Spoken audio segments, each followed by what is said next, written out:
Hi കൂട്ടുകാരെ, ഇന്നത്തെ എപ്പിസോഡിൽ ഓഡിറ്റോറിയത്തിലെത്തിയ പോലീസുകാരുടെ ആ വാക്കുകൾ കേട്ട് ആകെ അങ്കലാപ്പിൽ നിൽക്കുകയാണ് ശ്രീനിവാസ്. തന്റെ മകളുടെ വിവാഹ നിശ്ചയം നടക്കുകയാണ് എന്നും മാത്രമല്ല കഴിഞ്ഞ രാത്രിയിൽ തന്റെ പുഴയോരം വീട്ടിൽ വെച്ച് സംഭവിച്ചത് ഒരു മർഡർ അറ്റംപ്റ്റ് ആയിരുന്നുവെന്നും തന്റെ മകളെ കൊല്ലാനായി എത്തിയ രണ്ട് ഗുണ്ടകളെ താൻ ചെറുത്തു നിൽക്കുന്നതിനിടയിലാണ് അയാളിൽ ഒരാൾക്ക് പരുക്കേറ്റത് എന്നും താൻ അയാളെ മനഃപൂർവ്വം കുത്തിയതല്ല എന്നും ശ്രീനിവാസ് അറിയിച്ചപ്പോ അത് കേട്ടതോടെ അദ്ദേഹം പറഞ്ഞു, എന്നിട്ട് താൻ പിന്നെ അയാളെ കുറിച്ച് അന്വേഷിച്ചില്ല അല്ലെ?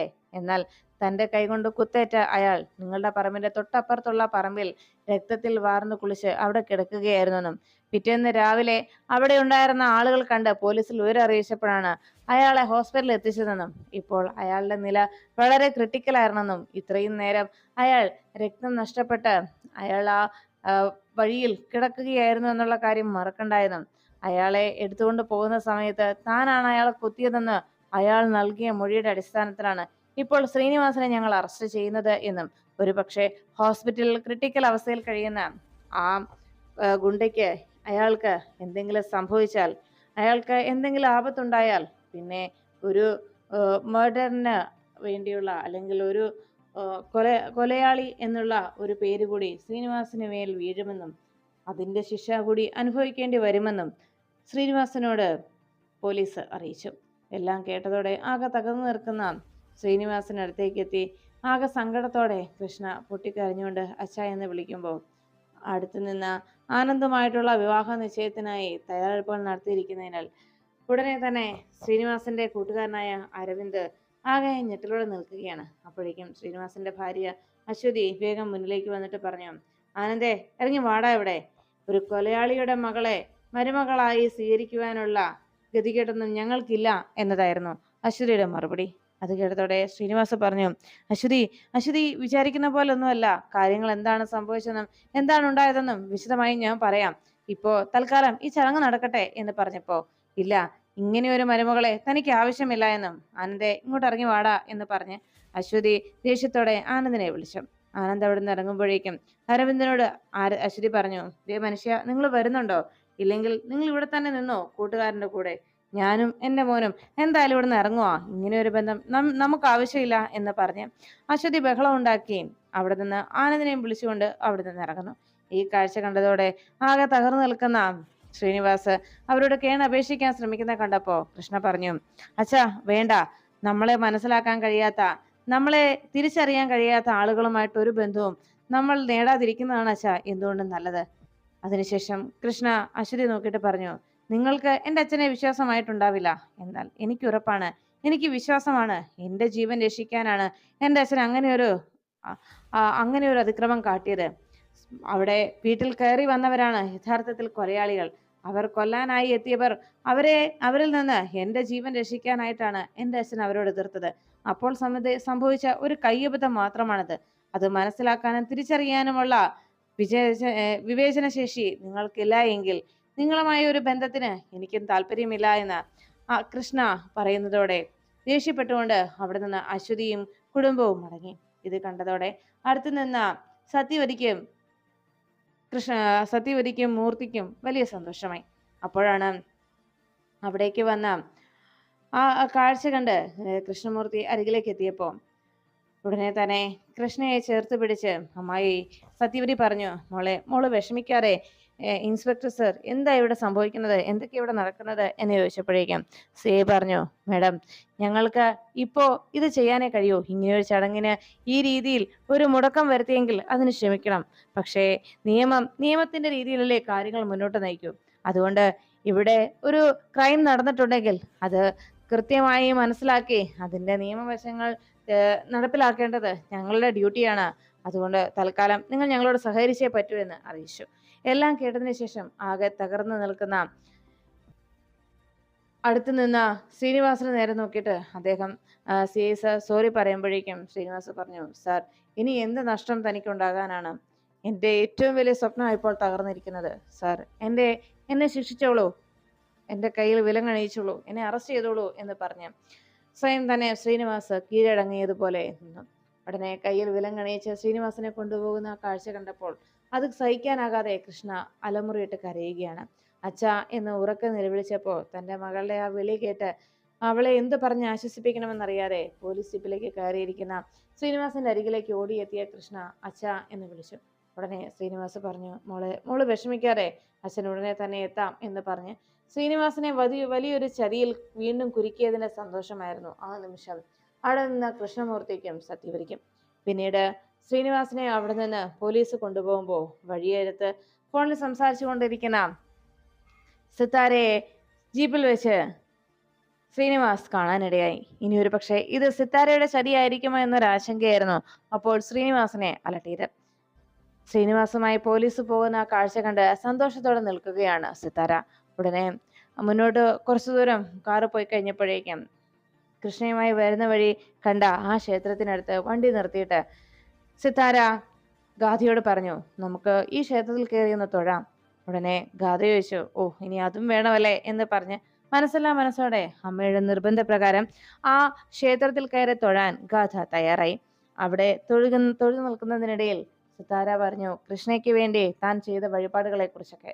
അപ്പോഴേക്കും ഗാഥ പറഞ്ഞു, ഇനിയെങ്കിലും ആ നാശത്തെക്കുറിച്ചുള്ള ചിന്ത പോലും ആ പേര് പോലും കേൾക്കണ്ട എന്ന ആഗ്രഹത്തിലാണ് ഞാൻ.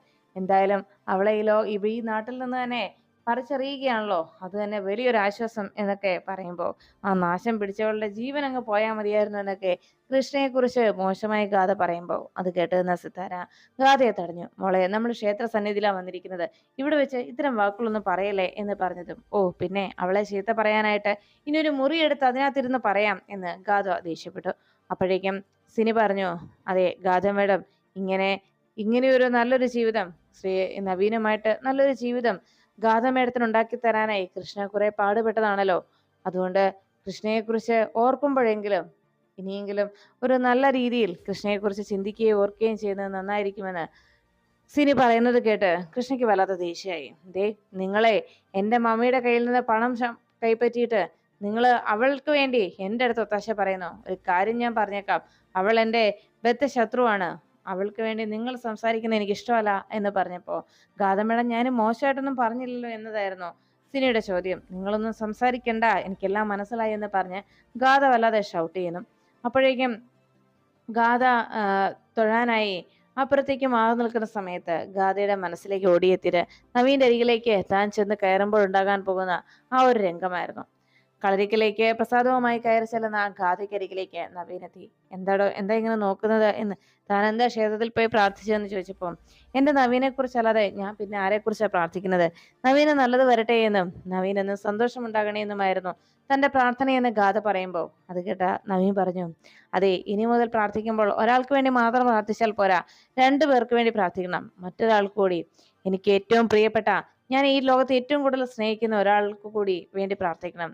അതെ, ഈ നവീൻ എന്നും സന്തോഷത്തോടെയും സമാധാനത്തോടെയും ജീവിക്കണമെന്നും ആപത്തൊന്നും ഉണ്ടാകരുതെന്നും ആയുസ് ആരോഗ്യം ഉണ്ടാകണമെന്നും പ്രാർത്ഥിക്കുമ്പോൾ വെറുതെ നവീൻ മാത്രം ഇങ്ങനെ ആയുസ്സും ആരോഗ്യവും ഉണ്ടായിട്ട് കാര്യമില്ലല്ലോ.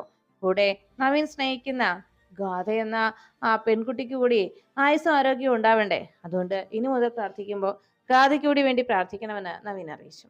അങ്ങനെ പറഞ്ഞതും നവീൻ ഗാഥയെ ചേർത്ത് പിടിച്ച് ഒരു ഉമ്മ കൊടുക്കാനായി ശ്രമിക്കുമ്പോൾ ഗാഥ നവീനെ പിടിച്ചു മാറ്റാൻ നോക്കി. അയ്യോ ഇതെന്തായി നവീൻ, ആരെങ്കിലും കാണും എന്ന് പറഞ്ഞപ്പോ, ആരെങ്കിലും കണ്ടോട്ടെ, അതിനെന്താ, ഇത് എന്റെ വീടല്ലേ, താൻ എന്റെ ഭാര്യയല്ലേ എന്നൊക്കെ പറഞ്ഞ് നവീൻ ഗാഥയ്ക്ക് ഉമ്മ കൊടുക്കാൻ ശ്രമിക്കുമ്പോഴാണ് അതുവഴി സുമിത്ര വരുന്നത്. ഈ കാഴ്ച കണ്ടതും സുമിത്രയ്ക്കും ആകെ ചമ്മലായി. സുമിത്ര ചമ്മലോടുകൂടി നോക്കുമ്പോൾ ഗാഥയുടെ കണ്ണുകൾ സുമിത്രയിൽ ഉടക്കി. ഉടനെ ഗാഥ നവീനെ മാറ്റിയിട്ട് ദേ അമ്മ എന്ന് പറഞ്ഞ് നവീനെ പിടിച്ചു മാറ്റുന്നു. നവീനും ആകെ ചമ്മി നാണം കെട്ടങ്ങ് നിൽക്കുമ്പോൾ അവിടുന്ന് പോകാനായി നവീൻ ശ്രമിക്കുന്നത് കണ്ടപ്പോൾ അരികിലേക്ക് എത്തി സുമിത്ര പറഞ്ഞു, അതെ ഇവിടെ വേറെ കുറെ ആളുകളൊക്കെ കൂടി ഉണ്ട് കേട്ടോ, നിങ്ങൾക്ക് സ്വന്തമായിട്ട് ഒരു ബെഡ്റൂം ഉണ്ട്, അവിടെ പോയി എന്തെങ്കിലും ചെയ്യാനുള്ളതിനെ ഈ വീട്ടിലുള്ളവരൊക്കെ കണ്ണും കാതും അടച്ചപ്പോഴും നടക്കണം എന്നൊക്കെ വെച്ചാൽ ശരിയാവുകയില്ല എന്ന് സുമിത്ര കളിയാക്കിയതും ഗാഥയും നവീനും ചിരിച്ചുകൊണ്ട് അവിടെ നിന്ന് പോകുന്നു. അങ്ങനെ അവരെ കളിയാക്കി അമ്മയ്ക്ക് മുന്നിൽ അങ്ങനെ നാണം കെട്ടി നിന്ന ഒരു സിറ്റുവേഷൻ ഓർത്തുകൊണ്ട് ഗാഥ അങ്ങനെ ചിരിച്ചുകൊണ്ട് നിന്നപ്പോഴാണ് അരികിലേക്ക് സിനി എത്തിയത്. ഗാഥ മേഡം എന്ന് വിളിച്ചതും സിനിയുടെ മുഖം കണ്ടതോടെ വല്ലാത്ത ദേഷ്യത്തോടെ ഗാഥ നോക്കി. അപ്പോഴാണ് ശ്രീനിവാസന്റെ അവസ്ഥ കണ്ട് സഹിക്കാനാകാതെ പുഴിയോരം വീട്ടിലേക്ക് ആ ചടങ്ങുകളൊക്കെ മുടങ്ങിപ്പോയതിന്റെ ആശ്വാസത്തിലും എന്നാൽ അച്ഛനെ പോലീസ് അറസ്റ്റ് ചെയ്തുകൊണ്ട് പോയ ആ ഒരു വേദന മനസ്സിനെ വല്ലാതെ അലട്ടിയതുകൊണ്ട് കൃഷ്ണയാകെ തകർന്നു നിൽക്കുകയാണ്. പുഴിയോരം വീട്ടിലെത്തിയ സത്യവതി തനിക്ക് തലചുറ്റലുണ്ടാകുന്നത് പോലെ അഭിനയിക്കണം.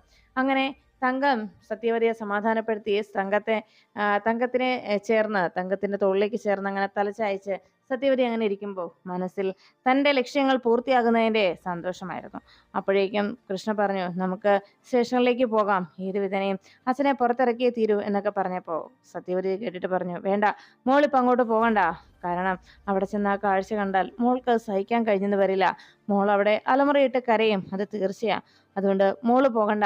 മൂർത്തി, എത്രയും വേഗം വക്കീലിനെ വിളിച്ച് അനിയും കുഞ്ഞിനെ ഇറക്കുന്നതിന് വേണ്ടിയുള്ള കാര്യങ്ങൾ ചെയ്യ് എന്ന് പറഞ്ഞു. ശരി മാഡം എന്ന് പറഞ്ഞ് മൂർത്തി വേഗം ഫോൺ ചെയ്യാൻ പോയി. അപ്പോഴേക്കും ഗോപാലൻ പറഞ്ഞു, എന്തായാലും നമുക്കൊന്ന് പോകാം മോളെ എന്ന് പറഞ്ഞപ്പോ സത്യവതി അതിനെ സമ്മതിക്കാതെ നിൽക്കുന്ന കണ്ടതും അപ്പുറത്തേക്ക് മാറി മോളിക്കുട്ടിയെ വിളിച്ചുകൊണ്ട് പോയിട്ട് സത്യവതിയുടെ പെരുമാറ്റ രീതികളൊക്കെ കണ്ട് സംശയം തോന്നിയ ഗോപാലൻ അടുത്തു നിന്ന മോളിക്കുട്ടിയോട് പറഞ്ഞു, മോളിക്കുട്ടി, സത്യവതി മേഡത്തിന്റെ പെരുമാറ്റ രീതികളിലൊക്കെ എന്തൊക്കെയോ പന്തികേടുള്ളത് പോലെ എനിക്ക് ആകെ ഒരു സംശയം. അപ്പോഴേക്കും മോളിക്കുട്ടി ചോദിച്ചു, അതെന്താ ദുബായ് മാമൻ അങ്ങനെ തോന്നാൻ? അതെ, മനുഷ്യരല്ലേ, നമ്മളിപ്പോൾ നിൽക്കുന്ന ഈ ലോകം, നമുക്ക് ചുറ്റുമുള്ള ഈ ലോകം നമുക്ക് ഒരിക്കലും ചിന്തിക്കാനോ ഒരിക്കലും തിരിച്ചറിയാനോ കഴിയാത്ത ഒരു ലോകമാണ്. കാരണം ഇത് പണക്കാരുടെ ലോകമാണ്. ചതിയും കൊള്ളിവെപ്പും വഞ്ചനയും മാത്രം നിറഞ്ഞ ഒരു ലോകം. സ്വത്ത് മാത്രം നേടുക എന്നതും സമ്പാദ്യം മാത്രം ഉണ്ടാവുക എന്നതും മാത്രം മനസ്സിൽ കൊണ്ടുനടക്കുന്ന അത്തരം ആളുകളുടെ ലോകം. അതുകൊണ്ട് തന്നെ ഈ ലോകത്ത് പിടിച്ചു നിൽക്കുക എന്നത് നമ്മളെ പോലെയുള്ള സാധാരണക്കാർക്ക് സാധിക്കുന്നതല്ല. നമ്മളെ സംബന്ധിച്ച് സ്നേഹബന്ധങ്ങൾക്കാണ് മൂല്യം നൽകുന്നതെങ്കിൽ അവരെ സംബന്ധിച്ച് അവർ മൂല്യം നൽകുന്നത് പണത്തിനും പ്രതാപത്തിനുമാണ്. അതുകൊണ്ട് തന്നെ എനിക്ക് അവരെ അങ്ങ് വിശ്വസിക്കാൻ സാധിക്കുന്നില്ല. ഇതിന് പിന്നിൽ എന്തൊക്കെയോ ചതികളുണ്ടെന്നാണ് എന്റെ മനസ്സ് പറയുന്നതെന്ന് ഗോപാലൻ പറഞ്ഞത് മോളിക്കുട്ടി പറഞ്ഞു, എന്തായാലും നമുക്ക് കൃഷ്ണയും കൂട്ടി ഒന്ന് സാറിന്റെ അടുത്തേക്ക് സ്റ്റേഷനിലേക്ക് പോകാം എന്നറിയിച്ചു. അങ്ങനെ കൃഷ്ണയുമായിട്ട് നേരെ സ്റ്റേഷനിലേക്ക് മൂർത്തിയും ഗോപാലനും മോളിക്കുട്ടിയും കൂടി എത്തി. അവിടെ വന്നതും ശ്രീനിവാസനെ കാണണമെന്നുള്ള ആഗ്രഹം മൂർത്തിയും ഒപ്പം കൃഷ്ണയും കൂടി ചെന്ന് ACP സാറിന്റെ അരികിലെത്തി ആവശ്യം പറഞ്ഞപ്പോ, ഇത് ശ്രീനിവാസന്റെ മകൾ കൃഷ്ണയാണ്, ശ്രീനിവാസന്റെ മകളാണെന്ന് പറഞ്ഞപ്പോ, ഞാൻ കണ്ടിരുന്നു, അവിടെ ഫംഗ്ഷൻ നടക്കുന്നതിനിടയിൽ ഞാൻ പരിചയപ്പെട്ടതാണല്ലോ. സത്യത്തിൽ ഇങ്ങനെ ഒരു സാഹചര്യത്തിൽ ആ ഹോസ്പിറ്റലിൽ കിടക്കുന്ന അയാളുടെ അവസ്ഥയ്ക്കാണ് കൂടുതൽ പ്രാധാന്യം. അത് വെച്ചാണ് കാര്യങ്ങൾ മുന്നോട്ട് നീങ്ങുക എന്ന് അദ്ദേഹം അറിയിച്ചു. തനിക്ക് അച്ഛനെ കാണാൻ ഞാൻ തടസ്സം നിൽക്കുന്നില്ല ഇന്നത്തെ ഈ ഒരു സിറ്റുവേഷനിൽ. അതുകൊണ്ട് അച്ഛനെ കണ്ടോളൂ. പക്ഷേ ശ്രീനിവാസനോട് അധികം നേരം സംസാരിക്കാൻ പറ്റില്ല എന്ന് അറിയിച്ചു. അങ്ങനെ ശ്രീനിവാസനെ കാണാനായി കൃഷ്ണ പോകുമ്പോഴേക്കും നമ്മുടെ അഡ്വക്കേറ്റ് ഇപ്പോൾ തന്നെ എത്തുമെന്നും പ്രഗത്ഭനായ വക്കീൽ തന്നെയാണ് നമുക്കുള്ളത്. അതുകൊണ്ട് അദ്ദേഹം ഉടൻ തന്നെ ശ്രീനിവാസ് സാറിനെ പുറത്തിറക്കുമെന്ന് മൂർത്തിയെ കൃഷ്ണയെ ആശ്വസിപ്പിക്കുകയും കൃഷ്ണയ്ക്ക് വാക്ക് നൽകുകയും ചെയ്തു. അപ്പോഴേക്കും ശ്രീനിവാസന്റെ അരികിലേക്ക് എത്തിയ കൃഷ്ണ വേദനയോടെ ആ സെല്ലിന് അരികിലേക്ക് ചെന്ന് അച്ഛ എന്ന് വിളിച്ചപ്പോ ശ്രീനിവാസ് പറഞ്ഞു, മോളെ, വർഷങ്ങൾക്ക് ശേഷം എൻ്റെ മോളെ എൻ്റെ അരികിലേക്ക് കിട്ടിയിട്ട് മോളെ ഒന്ന് സ്നേഹിച്ചു തുടങ്ങിയപ്പോഴേക്കും അച്ഛനെ വീണ്ടും വിധി ഇങ്ങനെ ഒരു കുരുക്കിൽ കൊണ്ടുവന്ന് എത്തിച്ചല്ലോ എന്ന് ശ്രീനിവാസ സങ്കടപ്പെടുമ്പോ കൃഷ്ണ പറഞ്ഞു, അച്ഛാ, അച്ഛനെ രക്ഷിക്കാൻ ഞങ്ങളുണ്ട് ഇവിടെ. അച്ഛനു വേണ്ടി എന്തും ചെയ്യാൻ തയ്യാറായി, എന്ത് വേണമെങ്കിലും ചെയ്യാൻ മനസ്സുറപ്പുള്ള അച്ഛന്റെ മോളായ ഞാനുണ്ട് ഇവിടെ. അച്ഛനെ സ്നേഹിക്കുന്നവരെല്ലാവരും ഉണ്ട് ഇവിടെ. അതുകൊണ്ട് ഏത് വിധേനയും അച്ഛനെ ഞങ്ങൾ പുറത്തിറക്കിയിരിക്കും എന്ന് കൃഷ്ണ ശ്രീനിവാസന് വാക്കു നൽകുന്നു. അപ്പോഴാണ് ക്ഷേത്രത്തിൽ നിന്ന് തിരിച്ചു പോകാനായിട്ട് തയ്യാറെടുത്ത സിത്താര ഗാഥയെ വിളിച്ചതും ഗാഥ പോകാനായി വേഗം വണ്ടിയിലേക്ക് ചെന്ന് കയറുന്ന സമയത്ത് ഗാഥ ആ ക്ഷേത്രത്തിൽ ആ ഇലകൾ അവിടെ ഉണ്ടായിരുന്ന ആ വള്ളിപ്പടർപ്പിലൊക്കെ കൈ പിടിച്ചുകൊണ്ടായിരുന്നു നവീനെ കുറിച്ചൊക്കെ ആലോചിച്ചുകൊണ്ട് നിന്നത്. പെട്ടെന്ന് സിത്താര പോകാമെന്ന് പറഞ്ഞ് വിളിച്ചപ്പോ വേഗം ആ വള്ളിപ്പടർപ്പിൽ നിന്ന് കൈ പിൻവലിച്ചതിനിടയിൽ കയ്യിൽ കെട്ടിവെച്ചിരുന്ന കൃഷ്ണ പറഞ്ഞ് കയ്യിൽ കെട്ടിക്കൊടുത്ത ആ നാഗബന്ധനം ഗാഥയുടെ കയ്യിൽ നിന്ന് അഴിഞ്ഞ് താഴെ വീഴുന്നു. എന്നാൽ ഇതൊന്നും അറിയാതെ ഗാഥ വേഗം തന്നെ സിത്താരയോടൊപ്പം കാറിൽ കയറി അവിടുന്ന് പുറപ്പെട്ടു. അപ്പോഴേക്കും ഇക്കാര്യം തിരിച്ചറിഞ്ഞ കളരിക്കലെ പൂജാരി ഉടൻ തന്നെ സരസ്വതി അമ്മയെ കാണണമെന്ന് ആവശ്യപ്പെട്ടു. സരസ്വതി അമ്മ അരികിലേക്ക് എത്തിയതും കാര്യം എന്താണെന്ന് അന്വേഷിച്ചപ്പോ പൂജാരി പറഞ്ഞു, ഗാഥയുടെ ആ ജാതകത്തിലുണ്ടായിരുന്ന വലിയൊരു ദോഷമുണ്ടായിരുന്നല്ലോ, ആ ദോഷം വീണ്ടും അതിനേക്കാൾ 10 മടങ്ങ് ശക്തിയോടെ വീണ്ടും വന്നിരിക്കുകയാണ്. കാരണം അന്ന് ഗാഥയുടെ ജാതകത്തിലുണ്ടായിരുന്ന ആ ദോഷം മാറാനായി അന്ന് ജപിച്ചു കൊടുത്ത നാഗബന്ധനവും അന്ന് കൃഷ്ണമോളുടെ കയ്യിൽ കൊടുത്തയച്ച ആ നാഗബന്ധനം ഗാഥയുടെ കയ്യിൽ നിന്ന് നഷ്ടമായിരിക്കുന്നു. ഗാഥ അത് ഊരിക്കളഞ്ഞിരിക്കുന്നു. അതുകൊണ്ട് തന്നെ ആ കുട്ടിയുടെ ജീവിതത്തെ ഇനി നാഗശാപം പിന്തുടരുക തന്നെ ചെയ്യും. അത് ഒരു പക്ഷേ ആ കുട്ടിയുടെ ജീവൻ എടുക്കുന്ന രീതിയിലേക്ക് വരെ കാര്യങ്ങൾ എത്തിച്ചേക്കും എന്ന് പൂജാരി അറിയിച്ചതോടെ സരസ്വതി അമ്മയ്ക്ക് ആകെ ആശങ്കയായി.